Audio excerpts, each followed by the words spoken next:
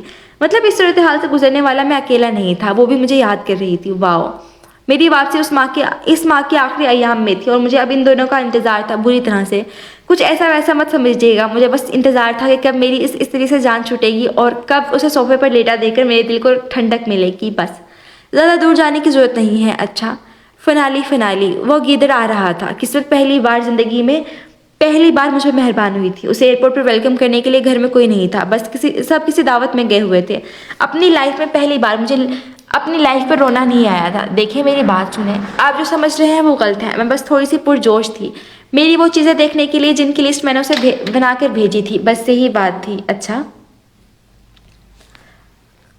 جلدی کے چکر میں بھی ہمیشہ کی طرح لیٹ ہو گئی تھی. میرے ایئرپورٹ پہنچنے سے پہلے ہی فلائٹ پہنچ گئی تھی, مطلب مجھے انتظار نہیں کرنا پڑا تھا. وہ ہینڈ کیری ہاتھ میں لیے سامنے سے آ رہا تھا. گیدڑ نہ ہو تو ایک بار پھر پھٹے منہ میرے دل کا. جس کے کہنے پر میں اس کی طرف بڑھی تھی، وہ جس تیزی سے میری طرف آئی تھی، ایک لمحے کے لیے مجھے لگا تھا وہ یقیناً مجھے سب گھر والوں کی غیر موجودگی کا فائدہ اٹھا کر قتل کرنے آ رہی ہے. مگر میں غلط تھا. موٹی جتنی قوت سے مجھ سے ٹکرائی تھی نا، بس زندگی تھی تبھی بچ گیا تھا میں، ورنہ آج تو پکا جان جانی تھی. حیرت مجھے تب ہوئی تھی جب اپنے سینے پر مجھے نمی محسوس ہوئی. وہ موٹی رو رہی تھی. کیا باقی خود تو کسی ناول کی ہیروئن سمجھ کے میں اس کی طرف بڑھی تھی، اور اسے سمجھنے کے چکر میں آگے سین بھی ناولوں والا ہو گیا. اب بھلا ایسے اچانک ان آنکھوں نے رونا کیوں شروع کر دیا تھا؟ بدتمیز نہ ہو تو. ٹھیک ہے نا، وہ کسی ناول کا ہیرو تھا نہ میں ہیروئن، لیکن ہم اپنی کہانی کے تو ہیرو ہیروئن تھے نا. حیا بیرون ملک سے میں آیا ہوں، اثر تم پر آیا ہے. مجھے شارت سوجی تھی. اس نے خفگی سے سر اٹھائے مجھے دیکھا تھا. یاد آئے تھے تم مجھے، سو کرتے ہوئے کہا گیا تھا. میری جانب بھی ایسا ہی کوئی سین تھا یار. پھٹے منہ میرا. وہ اب ہمیشہ کی طرح اپنی ناک میری شرٹ سے رگڑ رہی تھی. تم اکیلی کیوں آئی ہو؟ ہینڈ کیری بائیں ہاتھ سے پکڑ کر دائیں بازو سے اس کے گرد گھسار باندھتے ہوئے میں نے پوچھا. سب بابا کے دوست کی دعوت پر ان کے گھر گئے تھے. ہم اب پارکنگ ایریا کی طرف بڑھ رہے تھے. چلتے چلتے یوں ہی اس نے سر اٹھا کر مجھے دیکھا.